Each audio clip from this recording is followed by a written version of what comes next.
Olá, eu sou Priscila. Eu sou Maria Cecília e a gente está aqui para ajudar você, líder, a desvendar o caminho para resolver e lidar com qualquer desafio do mundo de gestão de pessoas. E deixar de ser um líder medíocre para se tornar excepcional. Então, Priscila, a gente percebe nos últimos 30 anos que houve uma mudança muito significativa em relação ao papel de um líder numa organização. O líder que antes era necessário que ele fosse um executor, que ele fosse o cara que resolvia todos os problemas. Nos últimos 30 anos, devido a mudanças demográficas, tecnológicas e de hierarquia também, o papel do líder tornou-se outro. E a gente consegue perceber isso no nosso dia a dia, com a rotina com os nossos líderes, com os líderes que a gente acompanha. E o que você percebe que hoje talvez seja o maior desafio do líder nesse contexto todo estrutural que está definitivamente mudado? Exatamente, Maria. O líder, ele, quando ele assume esse papel, né, o maior desafio dele é exatamente deixar de ser um fazedor para se tornar um facilitador, né? Porque até então era muito fácil para ele fazer com as próprias mãos. E a partir do momento que ele é nomeado a esse cargo, que num primeiro instante pode causar entusiasmo, alegria, diversão, comemoração, mas é exatamente nesse momento que ninguém conta para ele que começaram os seus principais desafios. Porque ele precisa de deixar de fazer com as próprias mãos para poder fazer com a mão dos outros, com as mãos dos outros. Né? E aí ele precisa de sair desse papel de executor muito forte para se tornar um facilitador de toda a equipe.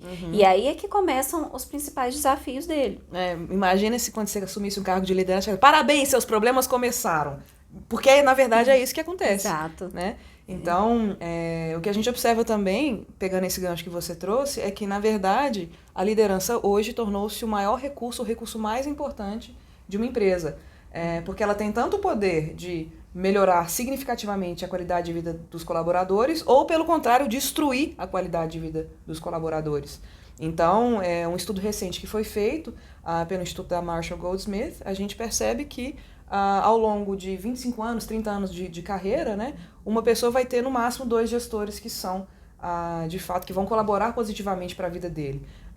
O que é um número absurdo, né? Se a gente pensar que a gente vai ter o quê? Uns 15, uns 18 gestores ao longo da nossa vida, 2 é muito pouco. Então, qual que é o estrago que esses outros 15, 16 estão fazendo na vida desse colaborador? Exatamente. Esse estudo, inclusive, Maria, ele revela o grau de satisfação e entusiasmo dos profissionais em iniciar a segunda-feira, né? Sim. Que é o que a gente mais percebe. Às vezes, a alegria ela começa na sexta-feira e a tristeza começa no final do domingo, com os profissionais não querendo estar no ambiente de trabalho na segunda-feira. E o principal responsável pelo nível de satisfação de uma equipe de trabalho é essencialmente o seu líder. Porque é ele que determina, né? É a partir dele que começa a se formar a cultura de uma empresa. Definitivamente. E é interessante quando a gente pensa no líder, no líder fazedor ou no líder facilitador ao invés de um líder fazedor, a gente acha que simplesmente, a gente imagina que um cargo de chefia vai fazer esse líder se tornar um facilitador. Na verdade, não. Tem uma série de habilidades específicas que tornam uma pessoa um facilitador. Porque na estrutura ou na filosofia de liderança que a gente tinha até nos anos 80, no máximo, nos anos 70, o chefe manda e eu obedeço. Né? Para bater uma meta, eu vou punir, eu vou forçar, eu vou pressionar, eu vou cobrar, eu vou fazer tudo aquilo que me coloca no controle da situação, eu como líder, para garantir que as metas vão ser batidas, por exemplo. Mas na realidade de hoje, a gente fala de um líder interessado, ao invés de um líder interessante. A gente fala de um líder servidor, ao invés de um líder que comanda. E isso a gente não aprende na escola. A gente não tem nenhuma faculdade, nenhum diploma, não é o número de línguas que a gente sabe que vai ajudar a gente nessa qualificação. Não é a faculdade onde a gente estudou que vai ajudar, pelo contrário, né? O mundo está num avanço tecnológico tão rápido, a realidade está tão ágil, que em 6 meses qualquer conhecimento torna-se obsoleto. Exatamente. O estilo de gestão que funcionava há pouco mais de 1 ano atrás, ele hoje já não funciona. E uma das principais características, uma das principais habilidades que um líder do futuro, e o futuro já é hoje, na verdade... A principal habilidade que ele precisa de desenvolver é exatamente a capacidade de se adaptar e de aprendizado rápido. Exatamente, porque o aprendizado, ele está evoluindo de uma maneira muito acelerada. Então, a cada 6 meses a gente tem uma renovação de toda uma estrutura de conhecimento que se o líder ele não estiver disposto a desaprender e a aprender novamente, ele acaba não se sustentando no mercado e não conseguindo contribuir para essa gestão inovadora. Porque por mais que a empresa ela entregue bons resultados, a gente fala de uma questão de cultura diferente de uma questão de performance. Sim. Porque a gente pode ter um olhar, um foco voltado para resultados, mas se a gente não tiver uma cultura que abraça, que acolhe, que incentiva, que estimula o desenvolvimento do seu profissional, ela pode entregar resultados, mas a cada momento com profissionais diferentes, com uma rotatividade muito grande, porque as pessoas elas não estão mais aceitando qualquer ambiente de trabalho, os profissionais não estão aceitando mais qualquer tipo de gestão. Então não adianta uma empresa se atualizar tecnologicamente. Palavra nova. Tecnicamente, tecnologicamente ao mesmo tempo. Tecnologicamente, ok. Continua, bora. Linda, adorei. Não adianta ela se atualizar, mas ela continuar com uma gestão antiga, uma gestão obsoleta. Sim. As pessoas estão votando com seus próprios pés, porque elas podem escolher. Você vê a ferramenta do LinkedIn, os próprios headhunters hoje estão entrando em contato com profissionais que já estão empregados para ver se eles têm algo melhor para oferecer. Então, como a gente sabe que o maior que as pessoas saem de suas empresas, sobretudo porque estão insatisfeitas com o seu contexto, com a cultura que é representada pelo líder, se eu não tiver um líder que me acolhe, que cria um espaço de segurança, um espaço de confiança, se eu não tenho um líder que me desenvolve, que me reconhece pelo meu potencial, pelo que eu sou, eu vou simplesmente para a próxima empresa, que está logo do lado, que eu acesso no meu dispositivo móvel, no meu celular, num aplicativo muito simples. Então, o mercado de competição pelo melhor profissional está extremamente acirrado. E se eu não tiver um líder que acompanhe esse profissional no desenvolvimento de seus potenciais, dos seus talentos, eu vou perder o profissional. Porque geralmente os mais inteligentes saem primeiro, né? Então, eu vou ficar, se eu não for um bom líder, eu vou perder os melhores mais rápido e vou ficar com os medíocres. Exato. Então, a qualidade da minha liderança vai determinar a qualidade dos profissionais que tem na minha equipe. Exatamente. E uma questão importante é que à medida que hoje a gente consegue mensurar a qualidade dessa liderança, diferentemente do que foi no passado, ela não está mais baseada essencialmente em competências técnicas. Sim.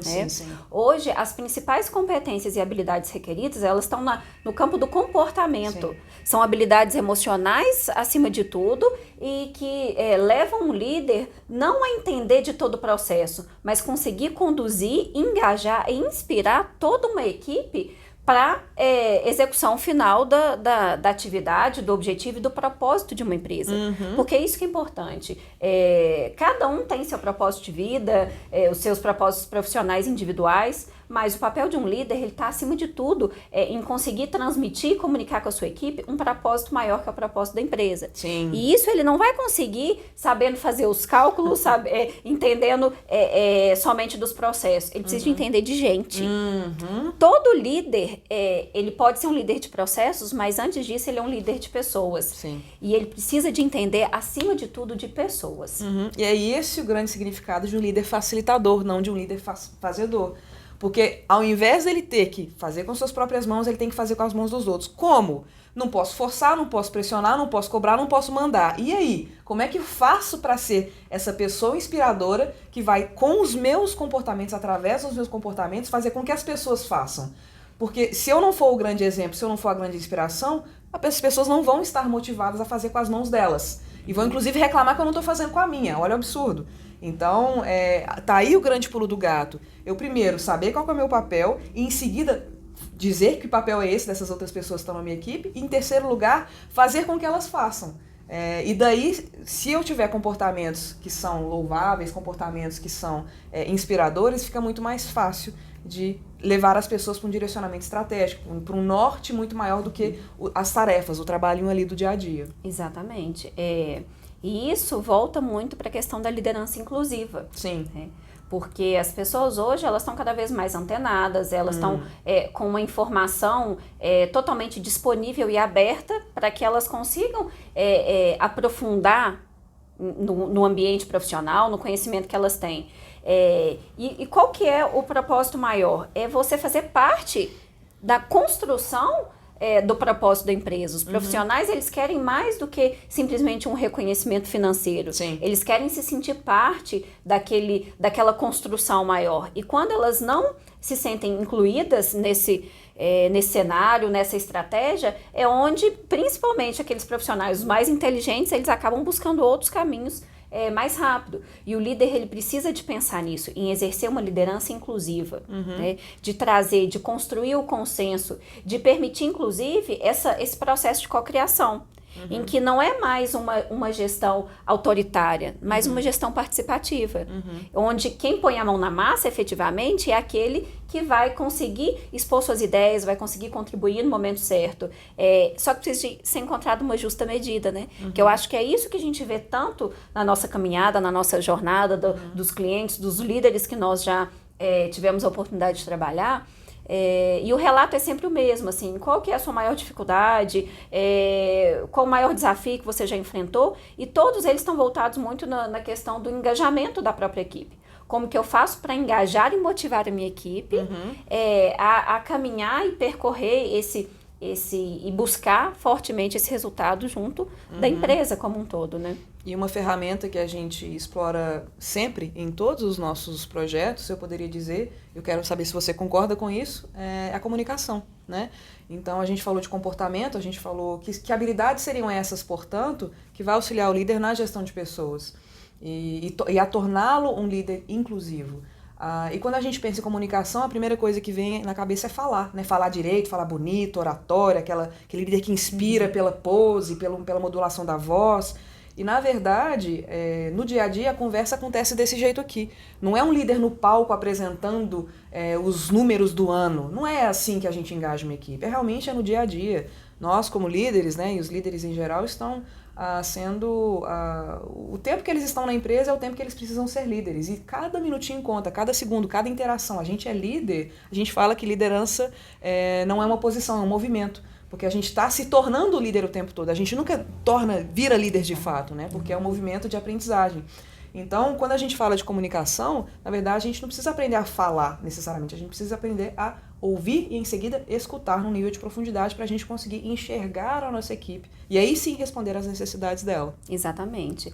A comunicação ela é vista como uma competência guarda-chuva, né? Sim. Porque por debaixo dessa competência a gente pode explorar uma série de outras competências e habilidades, como a empatia, a capacidade de ouvir, o gerenciamento das emoções, Sim. que erroneamente muitas das pessoas que são promovidas a líder imagina que naquele papel, naquela situação não cabe mais falar de emoção. Sim. Né? Como se um líder tivesse que ser duro, direto e extremamente racional. Sim. E muito pelo contrário, as emoções elas estão presentes o tempo todo, a todo momento. Eu não consigo chegar na porta da empresa e falar assim, olha, fica emoção para trás, fica tristeza, fica alegria, fica angústia. Não tem jeito. A gente carrega isso a todo momento. E as emoções elas são importantes. Inclusive, a nossa constituição cerebral para uma tomada de decisão está muito mais baseada em questões, em quesitos emocionais do que racionais, inclusive.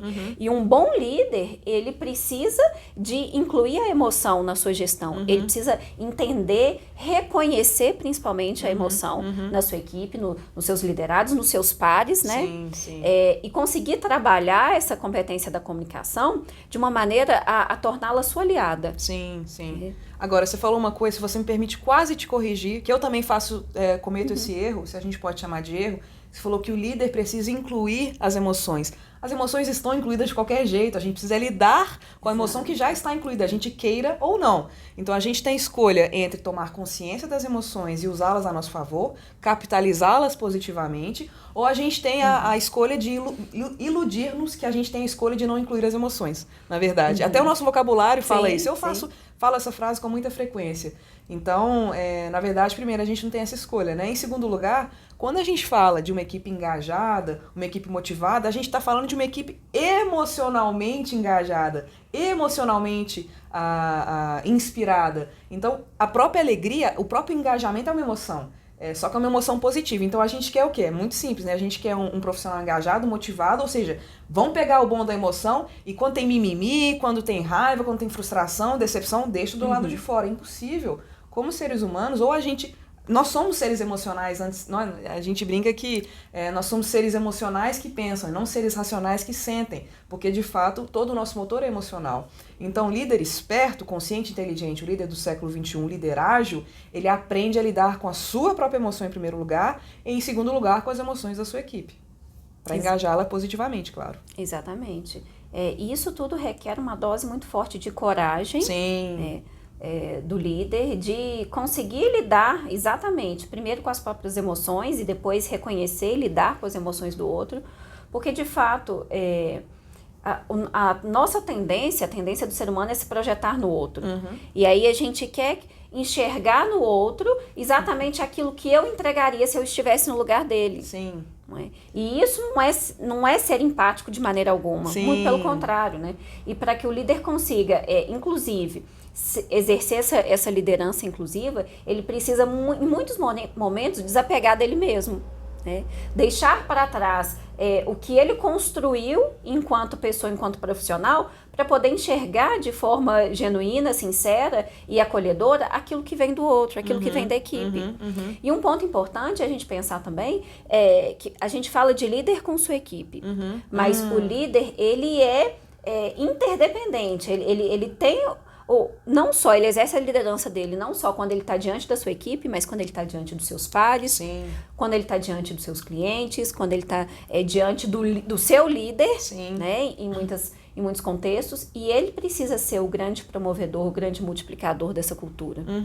Até porque a todo minuto o líder está sendo observado pelos seus pares, pela sua equipe, pelo seu chefe, se for o caso, pelo líder do líder. A gente espera que o chefe seja líder, mas nem sempre é o caso, a gente sabe disso. Então é bom a gente diferenciar essas duas palavras também. Mas o fato é, o tempo todo ele está representando algo maior do que ele. Por isso a importância de o líder, de fato, prestar atenção nas suas atitudes, nos seus comportamentos, porque quando a gente fala de uma realidade inclusiva, como é que o líder pode ser inclusivo? Com comportamentos, demonstrando qual que é a diferença, né? Um comportamento é diferente de um pensamento, que o comportamento a gente observa. Né? Uma câmera consegue enxergar uma mudança comportamental. Uma mudança de pensamento, uma mudança de mindset, como a gente fala, ela leva a uma mudança comportamental, mas não necessariamente. Às vezes a gente observa que o próprio líder, ele acha que ele mudou, ele está convencido que a mudança aconteceu, mas ninguém conseguiu observar essa mudança, porque não traduziu-se em comportamentos. E isso, comportamentos perante, como você disse, aos pares, ao seu chefe ou ao seu líder, se tudo der certo, e a sua equipe também. Então, não adianta nada a gente achar que a gente está se desenvolvendo, achar que a gente está no caminho certo, se a gente não tem a mudança da percepção das pessoas que, de fato, a gente está produzindo um contexto em que a cultura, ela não só é respeitada, ela é desdobrada nas tarefas cotidianas, como também ela está sendo potencializada pelas atitudes não só minha como líder, como da minha equipe também. Exatamente. O líder, ele é o influenciador principal de um ambiente que ele está inserido, né? Seja ele corporativo, esportivo, enfim. A gente está vivendo esse momento, né, da influência muito grande. Os contatos, as relações, elas estão acontecendo por caminhos diversos, por instrumentos diversos, e por mais que você ache que não, eu consigo me fechar aqui no meu cantinho, na minha posição, você está sendo observado o tempo todo. Sim. E você está nesse papel de ser influenciador. Sim. E aí, qual que é a pergunta que um líder deve se fazer a todo momento? Qual que é o impacto que eu estou gerando nas pessoas que estão ao meu redor? Sim. Qual que é o propósito que eu tenho defendido? Qual que é a missão que todos os dias eu tenho defendido diante das pessoas com as quais eu convivo? Sim. E para responder essa pergunta, na verdade, o líder precisa voltar para si antes de tudo. Por isso que a gente sempre fala que o início da liderança é a autoliderança. Porque se eu não estou certo, se eu não tenho clareza sobre qual que é o meu papel na minha própria vida, na minha empresa, o que eu estou fazendo ali, se eu não comprei a minha própria ideia, como é que eu vou fazer outras pessoas comprar essa ideia? Né? Essa ideia que vem de cima, provavelmente, ou muito possivelmente. Então, a autoliderança, essa habilidade de eu, primeiro, compreender qual que é a minha missão, qual que é o meu propósito e como que eu vou lidar com isso, como que as minhas emoções conversam com esse propósito, é o ponto principal, é o ponto-chave, é o ponto inicial para eu conseguir, em seguida, motivar a minha equipe nessa mesma direção. Né? Então, não adianta eu fingir para mim mesmo que eu sei qual que é o meu papel, porque isso vai criar, na verdade, uma pressão muito maior. Eu vou ter que fingir para mim e para os outros. Exato. Então é melhor eu compreender qual é o meu papel para em seguida eu conseguir multiplicar isso perante a minha equipe, os meus pares e demais pessoas. Exatamente.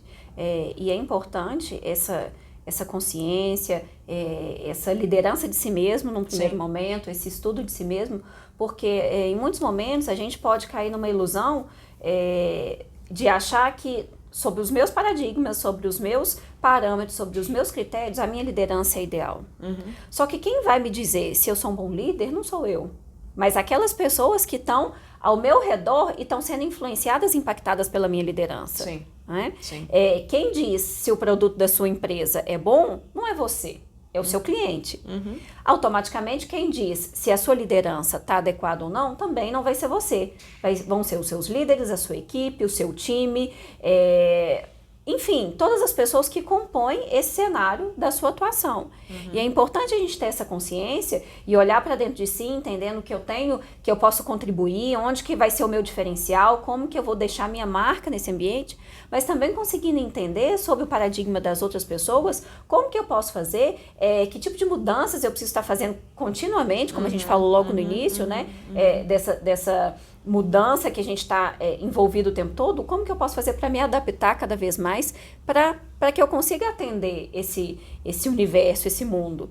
E um ponto importante que é exatamente o fundamento de todo o trabalho que a gente desenvolve, que é muito mais de desenvolver uma liderança para uma entrega pura e simples de resultado, mas se o foco for só esse, há um desgaste muito grande de ambas as partes, porque isso não se sustenta a longo prazo. Né? A gente está no mundo de relacionamento. Se o meu foco é só na entrega de resultados e eu não percebo qual que é o impacto, o que eu tenho feito para gerar bons relacionamentos, isso ele vai ter uma durabilidade limitada e um desgaste emocional, físico, muito grande, inclusive para o próprio líder.